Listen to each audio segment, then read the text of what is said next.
Team इंडियाचा धडाकेबाज फलंदाज रिंकू सिंहच्या वडिलांचं निधन, दिल्लीतील रुग्णालयात घेतला अखेरचा श्वास.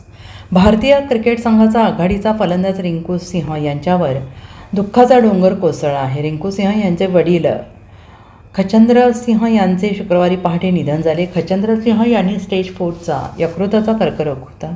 अलीकडे त्यांची प्रकृती अचानक खालावल्याने त्यांना ग्रेटर नोएडा येथील यथार्थ रुग्णालयात दाखल करण्यात आलेलं होतं. वडिलांची प्रकृती खालावल्याने रिंकू सिंह टीम इंडियाची साथ सोडून घरी परतला होता.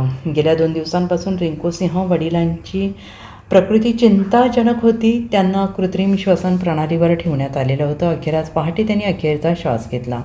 रिंकू 24 फेब्रुवारी रोजी चेन्नई सोडत प्रथम दिल्लीला पोहोचला. त्यानंतर ग्रेटर नोएडा येथे रुग्णालयात दाखल असलेल्या वडिलांना भेटला होता. हीच त्यांची अखेरची भेट ठरली. रिंकू सिंहचे वडील खचंद्र सिंह हे घरोघरी सिलेंडर पोहोचवण्याचं काम करायचे. बालपणी गरिबीमुळे रिंकू सिंहला बराच संघर्ष करावा लागला होता. रिंकू सिंह क्रिकेटपटू म्हणून यशस्वी झाल्यानंतर त्यांनी वडिलांना सिलेंडर डिलिव्हरीचे काम सोडायला लावले होते. अलीकडेच रिंकूने आपल्या वडिलांना महागडी स्पोर्ट्स बाईक भेट म्हणून दिली होती आणि या दोघांमध्ये एक उत्तम ऋणानुबंध होता. त्यामुळे वडिलांच्या निधनामुळे रिंकू सिंह याच्यावर दुःखाचा डोंगर कोसळला आहे.